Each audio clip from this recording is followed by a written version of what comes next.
Good morning everyone. तो last lecture में हमने थोड़ा सा सॉलिड स्टेट का हाफ रिवाइज करवा दिया था। तो आज आगे बढ़ते हैं, जल्दी से कोशिश करते हैं कि आज कर दें। अगर टाइम बचेगा तो कुछ क्वेश्चन करवा देंगे, ठीक है। चलो, तो हमने कहाँ तक देखा था? क्वेश्चन बनाया नहीं था, हमने आपको यूनिट सेल के बारे में पूरा डिटेल में आपको बता दिया है। डिटेल तो नहीं, मतलब एक समराइज़ किया है, क्योंकि वक्त है नहीं, हमें एक लेक्चर में ख़त्म कहाँ से होगा। चलो, तो हम देखते हैं आज आगे। हेडिंग डालेंगे पैकिंग ऑफ सॉलिड। पैकिंग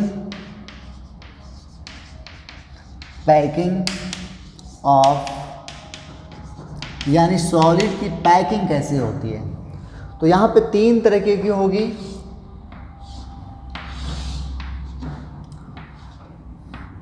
पहला है वन डायमेंशन,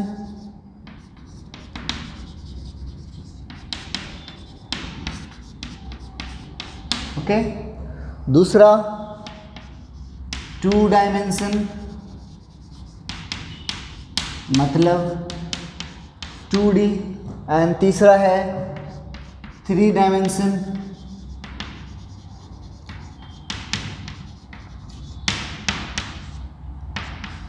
तो 1 डायमेंशनल, 2 डायमेंशन एंड 3 डायमेंशन, तीन तरीके से यहाँ पे पैकिंग होगी। तो पहले हम बात करें 1 डायमेंशन से। तो 1 डायमेंशन की बात करें, 1 डायमेंशन का मतलब क्या हुआ?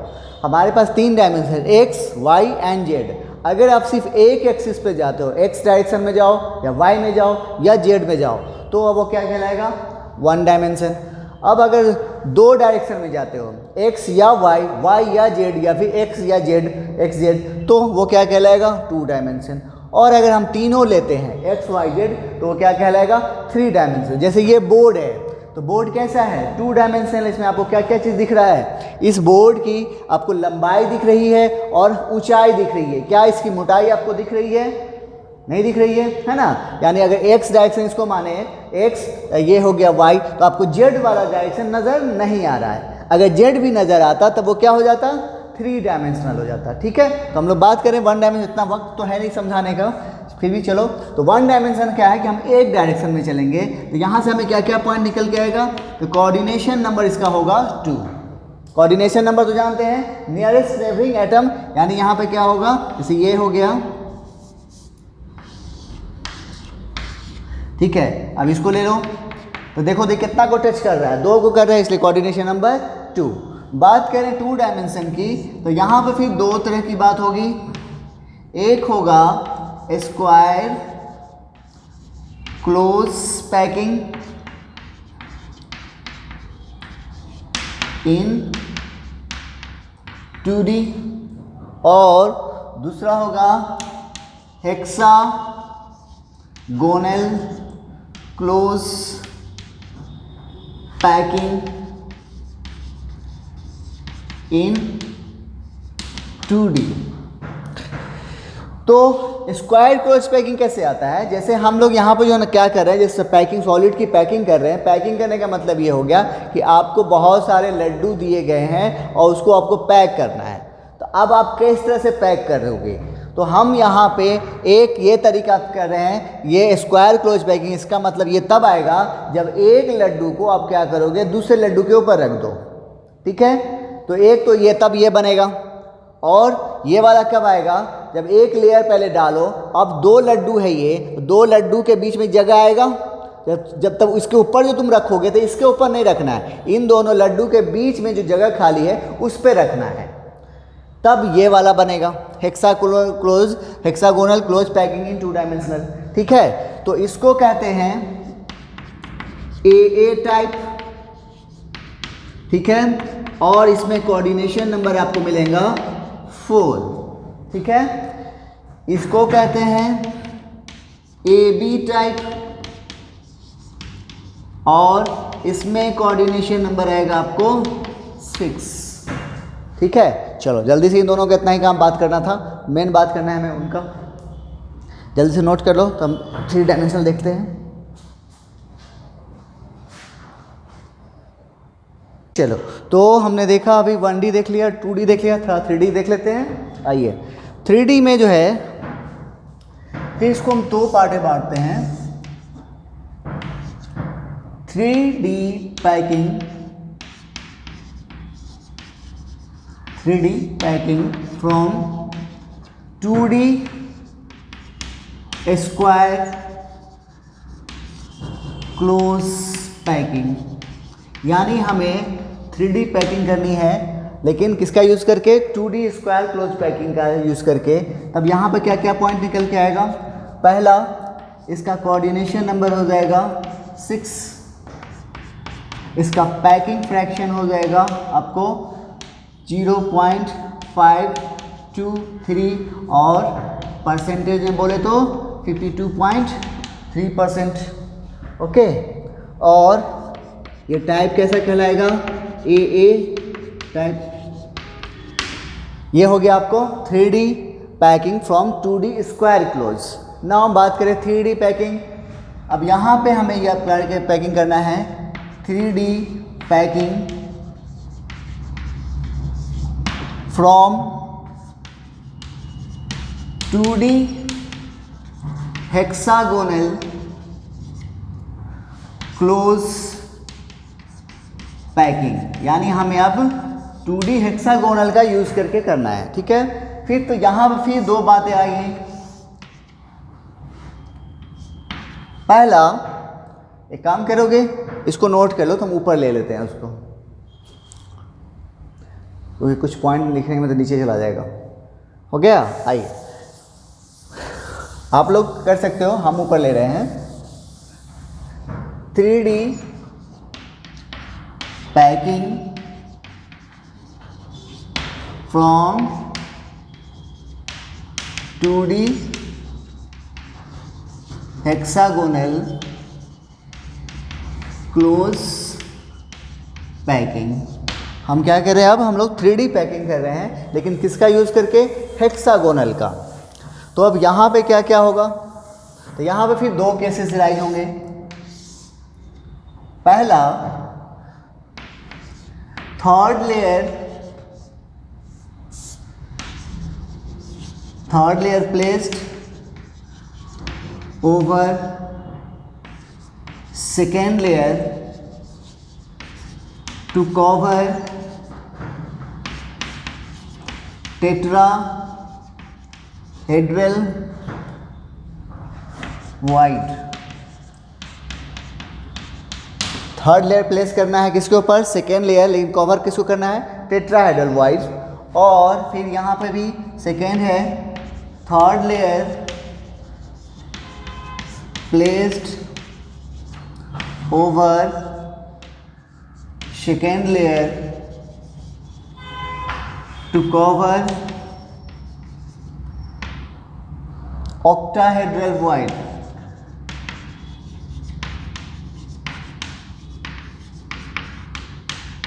एक बार हमें क्या करना है, टेट्राहेड्रल वॉइड को ऑक्यूपाई करना है, दूसरी बार ऑक्टाहेड्रल वॉइड को ऑक्यूपाई करना है। ठीक है, तो क्या यहाँ से क्या क्या निकल के आएगा, पहला पॉइंट ये जो कहलाएगा AB टाइप। ठीक है, उसके बाद इसका कोऑर्डिनेशन नंबर 12, इसका भी पैकिंग फ्रैक्शन यहाँ पर भी आपको मिलेगा 74%। ठीक है, इधर आइए, इसको कहेंगे ABC टाइप। ठीक है, इसका भी पैकिंग फ्रैक्शन 74% और कोऑर्डिनेशन नंबर 12। ठीक है, चलिए, तो ये था आपको पैकिंग। अब जरा सा हम बात कर लेंगे इन दोनों का, टेट्राहेड्रल और ऑक्टाहेड्रल वॉइड के बारे में। हो गया, जैसे वॉइड का मतलब, यहाँ पर टेट्राहेड्रल वॉइड का मतलब क्या है, जब 4 एटम, ठीक है, क्या होंगे, मिलेंगे, उसके बाद मिलने के बाद उनके बीच में जो जगह खाली होगी वो वॉइड क्या कहलाएगी, टेट्राहेड्रल वॉइड। उसी तरीके से ऑक्टाहेड्रल वॉइड के बाद क्या होगी, जब 6 एटम मिलेंगे तब वहाँ पे जो खाली जगह बचेगा उनके बीच में, वो क्या कहलाएगा, ऑक्टाहेड्रल वॉइड। तो यहाँ पर नोट करोगे, पोजीशन से पहले नंबर की बात कर लें, number of tetrahedral void in FCC या फिर CCP, FCC बोले या CCP बोले, उसमें कितना होगा 8 होगा, और number of octahedral wide in FCC या फिर CCP ये होगा 4, यानी इसका ये डबल, ठीक है। अच्छा, एक हुआ। दूसरा बात पोजीशन ऑफ, क्योंकि हमें जब इसका न्यूमेरिकल सॉल्व करोगे तो पोजीशन की बहुत ज़रूरत पड़ती है। तो पोजीशन ऑफ टेट्राहेड्रल वाइड की बात करो तो यहाँ इसका जो होता है 2 tetrahedral void at each diagonal, each body diagonal, each body diagonal. अब 2 टेट्राहेड्रल वाइड क्या होता है, एक बॉडी डायगोनल पे 2 होता है। अब बॉडी डायगोनल की संख्या कितनी होती है 4, तो टोटल कितना हो जाएगा 4 दूना 8, तो देखो हाँ है भी 8, ठीक है। Now position of octahedral wides, इसकी पोजीशन 2 जगह है, एक है एट बॉडी सेंटर और दूसरा है एट एज सेंटर। एक कहाँ बॉडी सेंटर और दूसरा कहाँ पे एज सेंटर पर। देखो बॉडी वाला जो है पूरा का पूरा कंट्रीब्यूट करता है 1:1, और एज सेंटर वाला कितना कंट्रीब्यूट करता है 1/4, और एज की संख्या कितनी होती है FCC की हम बात कर रहे हैं, कितना होता है 12, तो देखो तो कितना हो गया 4 तिया 12 3 1 4, देखो ऑक्टाहेड्रल वाइड 4 होता है भी, ठीक है। चलिए, तो ये हमें आपको ऑक्टाहेड्रल या टेट्राहेड्रल वाइड का क्वेश्चन बनाने के लिए ये बहुत ज़रूरी है, खासकर ये पॉइंट कि ये कहाँ पे होता है टेट्राहेड्रल वाइड्स, बॉडी डायगोनल पर। एक बॉडी डायगोनल पर कितना होता है 2 होता है, और ऑक्टाहेड्रल वाइड कहाँ कहाँ होता है बॉडी के सेंटर पे होता है, और दूसरा कहाँ होता है एज के सेंटर पे होता है, ठीक है। चलो जल्दी से नोट कर लो।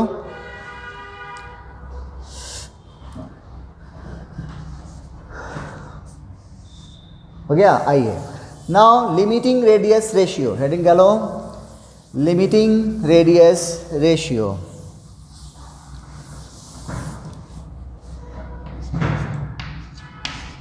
लिमिटिंग रेडियस रेशियो, ये क्या है, ये रेशियो है, क्या है ये ratio of radius of cation and anion, यानी केटायन और एनायन के रेडियस का ये रेशियो को हम क्या बोलते हैं लिमिटिंग रेडियस रेशियो बराबर radius of cation and radius of anion बराबर R+/R-। ठीक है, जल्दी से नोट कर लो इसको। अब इसका हम इस रेशियो से हम क्या क्या बात पता कर सकते हैं वो देख लेते हैं। पहले तो रेशियो पता कर लेते हैं, हो गया। आइए, तो limiting radius ratio, limiting radius ratio types of crystal coordination number. Okay, आइए, तो सबसे पहला है 0.155, 0.155 टू 0.225 के बीच में अगर आप रेशियो निकालते हो, लिमिटिंग रेडियस रेशियो, और ये इसके बीच में आ रहा है, तो क्रिस्टल कराएगा आपको किसका ट्राइगोनल। ट्राइगोनल मतलब 3, तो कोऑर्डिनेशन नंबर कितना हो जाएगा, सोचो कितना हो जाएगा 3 हो जाएगा। ठीक है, नाउ 0.225 से 0.414 के बीच में लाई कर रहा है, limiting radius ratio r plus by r minus, तब ये क्या कहलाएगा? टेट्रागोनल। इसका कोऑर्डिनेशन नंबर 4 और 0.414 से 0.732 के बीच में आ रहा है, तो अब टाइप ऑफ क्रिस्टल हुआ कैसा? ऑक्टाहेड्रल। तो कोऑर्डिनेशन नंबर 6 एंड 0.732 से 1 के बीच में लाई करेगा, तब ये कहलाएगा क्यूबिकल और इसका कोऑर्डिनेशन नंबर होगा 8। ठीक है, इसका बहुत काम का चीज़ है, होता ही है। देखो क्या होता है, नोट करके पहले इधर एक पॉइंट लिखोगे। वाइड जो होता है वो क्या होता है? स्मॉल स्पेस होता है। ठीक है, वाइड क्या होता है? स्मॉल स्पेस होता है। और केटायन क्या होता है? स्मॉल इन साइज होता है। तो आपसे पूछा जाए कि केटायन कहाँ ऑक्यूपाई करेगा, वाइड को ऑक्यूपाई करेगा या फिर लैटिस बनाएगा? तो केटायन क्या होता है? स्मॉल साइज होता है, तो वो कहाँ जाएगा? वाइड ऑक्यूपाई करेगा। तो स्मॉल इन स्पेस है, मतलब क्या हुआ कि केटायन जनरली ऑक्यूपाइड वाइड। कहाँ कहता है? वाइड को ऑक्यूपाई करता है। कौन? Cation. And anion larger in size. ये बाई साइज में क्या होता है? बड़ा होता है। हेंस जनरली फॉर्म्स क्या बनाता है? लैटिस। ये एनायन क्या होता है? जनरली लैटिस बनाता है, जबकि केटायन जनरली क्या करेगा? ऑक्यूपाई करेगा वाइड को। ठीक है, अब आइए, तो इसका क्या जो हमने यह पढ़ा है, इसका क्या मतलब है? जैसे आपको होगा क्या कि या तो आपको केटायन जैसे इसका वैल्यू दिया जाएगा, r प्लस दिया रहेगा, और आपको कोऑर्डिनेशन नंबर के बारे में पूछे, ये इसका वैल्यू दिया है और बोलेगा r प्लस का वैल्यू दिया, r माइनस का वैल्यू दिया है, और पूछेगा बताइए टाइप्स ऑफ क्रिस्टल कैसा होगा। r प्लस और r माइनस का वैल्यू दिया है और आपको पूछेगा कि बताइए टाइप्स ऑफ क्रिस्टल कैसा होगा। तो क्या करेंगे हम? इनका रेशियो निकालेंगे। रेशियो निकाल के अब देखेंगे कि वो किसके बीच में लाई कर रहा है, इसमें किस में। अब जिसमें लाई करेगा वो उसका उस टाइप का क्रिस्टल हो जाएगा। या फिर आपको पूछ देगा उसका कोऑर्डिनेशन नंबर क्या होगा, तो ये होगा। ठीक है, चलो जल्दी से नोट कर लो। तो एक काम करते हैं, आप क्वेश्चन करवा देते हैं कुछ। ठीक है, चलो।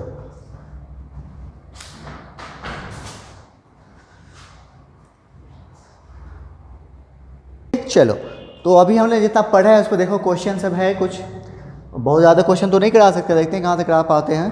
पहला क्वेश्चन देखो क्या रहा है, copper crystallizes in FCC lattice with edge length 361 picometer, what is the radius of copper atom in picometer. ये जो 4 ऑप्शन है, तो हम लोग जानते हैं for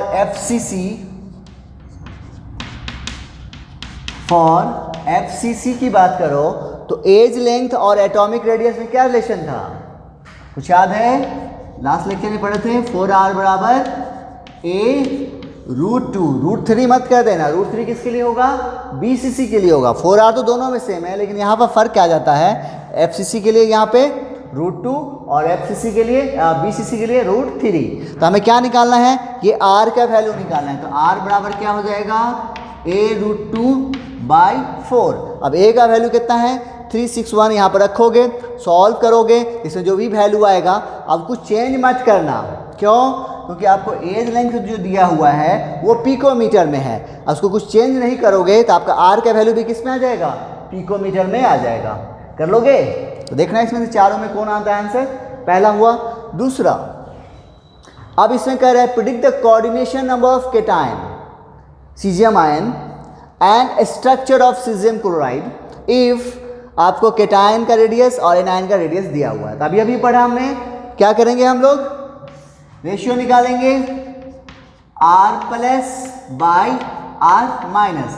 ratio of radius of cation by radius of anion. तो केटायन कहाँ, यहाँ 1.69 बाय 1.81।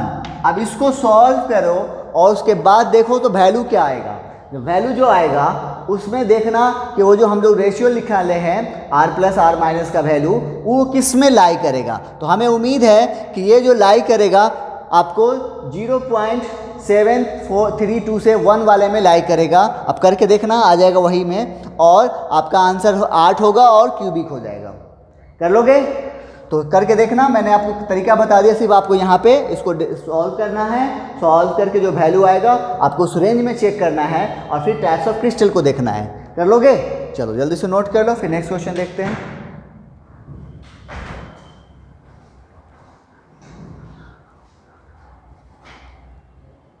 चलो अगला क्वेश्चन, 3 क्वेश्चन बोर्ड पर टंगे हुए हैं, आइए तो जल्दी से जल्दी सॉल्व कीजिए। तो आइए, पहला क्वेश्चन है द्वारा fraction of total volume occupied by the atoms present in simple cubic. तो सिंपल क्यूबिक में फ्रैक्शन, पैकिंग फ्रैक्शन की बात कर रहा है ये। तो पैकिंग फ्रैक्शन कैसे निकाले थे, कुछ याद है? बताए भी थे कि आपको दोनों तरीके से पूछता है। हम उसमें जानते हैं कितना होता है, 52.3% क्या होता है, पैक होता है। लेकिन यहाँ पे वो नहीं पूछा है। यहाँ पे ये देखो क्या दिया है, यानी आपको उस फॉर्म में पूछा है जो हमने आपको एक अलग करके भी बताया था। मतलब तो पैकिंग फ्रैक्शन निकालने का फॉर्मूला क्या है, Z यानी number of atom into volume of atom, मतलब 4/3 pi r cube by volume of unit cell, है ना। अच्छा, यहीं पे मान लीजिए जो भी हम कर रहे हैं, हम लोग 3 डायमेंशनल की बात कर रहे हैं। अगर 2 डायमेंशनल करता तो फिर Z का वैल्यू क्या होगा, 2 डायमेंशन के हिसाब से निकालोगे।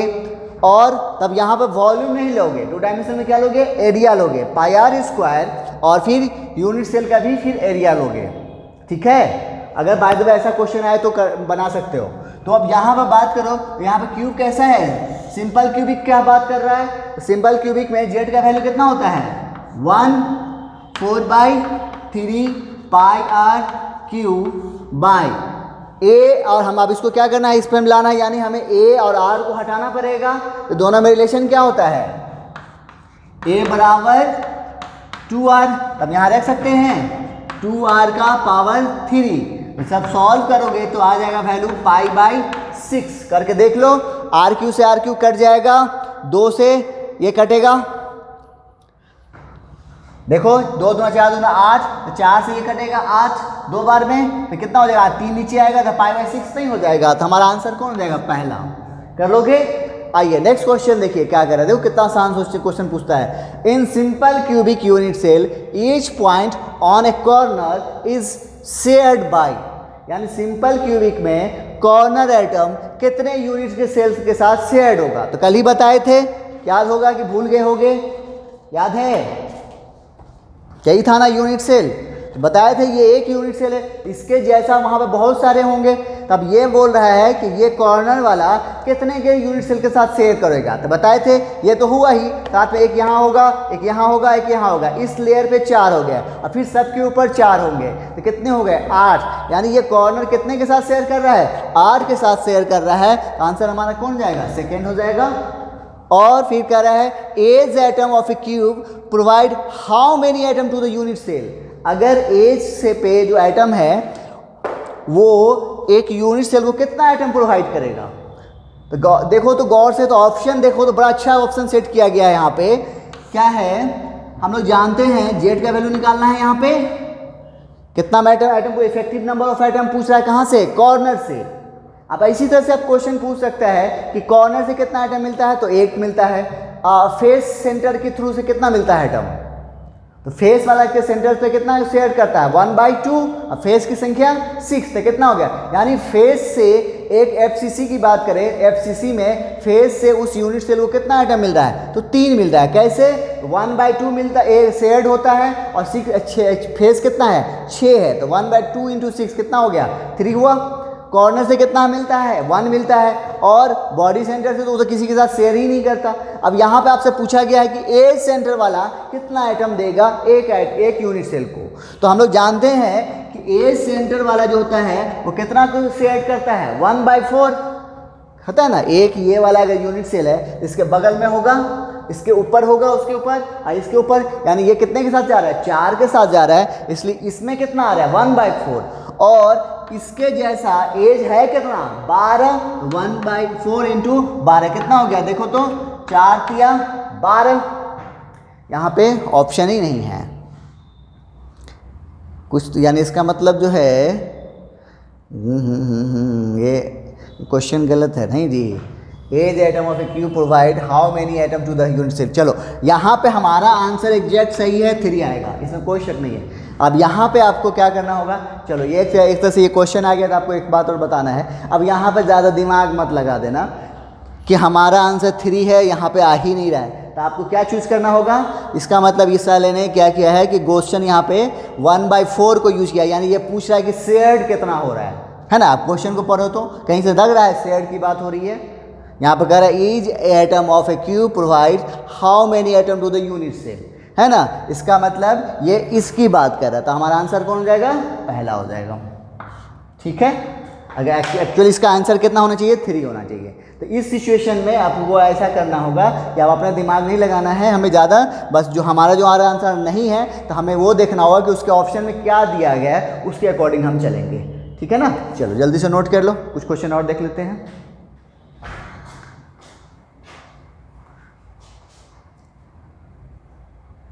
चलो अगला क्वेश्चन है, इसको सॉल्व करोगे तो करो, तो तुम्हें इतना तो टाइम देंगे नहीं। देखो इसको कैसे बनाओगे। आपको यहाँ पे कह रहा है कि कोई आइटम है वो क्रिस्टलाइज कैसा FCC lattice and has density दिया है 10 ग्राम पर क्यूबिक सेंटीमीटर। जब भी डेंसिटी दे तो ध्यान से यूनिट को यूज़ करोगे, अगर यूनिट को इधर उधर किए तो आपका आंसर गलत आ जाएगा। यहाँ पे क्या है, डेंसिटी 10 ग्राम क्यूबिक सेंटीमीटर, और एज लेंथ देखो क्या दिया है, पिकोमीटर। देखो यूनिट चेंज हो रहा है, यहाँ पे क्यूबिक सेंटीमीटर में है और यहाँ पे पिकोमीटर में है, तो यूनिट अलग अलग है। ठीक है, उसके बाद आपसे पूछा गया है कि calculate the number of atoms present in 1 gram of crystal, यानी आपको 1 ग्राम मास दिया है, तो आपसे पूछा गया है नंबर ऑफ एटम बताइए। जब मास दिया होता है तो नंबर ऑफ एटम कैसे निकालते हैं, कुछ याद है, मोल कंसेप्ट में पढ़े थे, नंबर ऑफ एटम बराबर मोल इंटू एवोगैड्रोस नंबर, है ना। और मोल कैसे निकालते हैं, given mass by molar mass.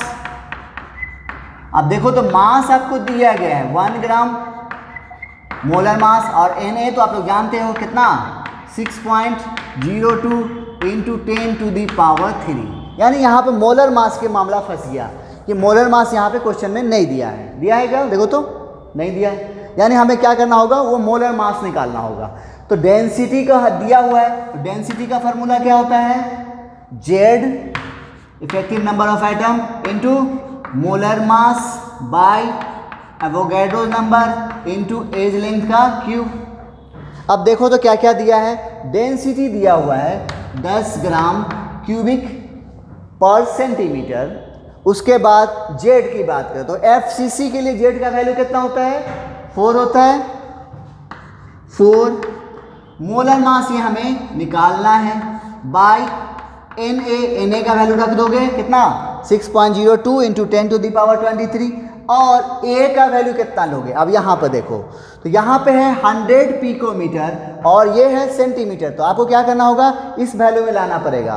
तो 1 पिकोमीटर बराबर कितना होता है, 10 टू दी पावर -12 मीटर, और इसको सेंटीमीटर में चेंज करो तो कितना हो जाएगा, 10 टू दी पावर -10 सेंटीमीटर। तब देखो तो यहाँ हम रख सकते हैं 100 10 टू दी पावर -10 क्यूब। अब यहाँ से सॉल्व करके आपको क्या करना है, इस मोलर मास का वैल्यू निकालना है और फिर इसको यहाँ पुट करना है, और जो सॉल्व करोगे जो वैल्यू आएगा वही इन चारों में से कोई ना कोई हो जाएगा।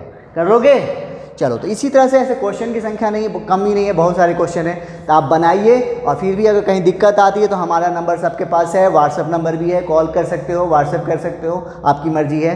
वैसे करते तो हो नहीं एनीवे। तो ये रहा आपका सॉलिड स्टेट, यहीं फिनिश करता हूँ मैं। और रही बात इसमें एक डिफेक्ट है बचा हुआ, तो डिफेक्ट को आपको कुछ नहीं, उसमें कुछ बहुत ज़्यादा कुछ बताना नहीं होता है। आपको करना ये है कि एक बार मैंने जो कॉपी में पढ़ाए हैं तो एक बार रिवाइज मार लोगे, थोड़ा सा कुछ पॉइंट है ना, और उसके बाद वो आपका ये चैप्टर फिनिश हो जाता है।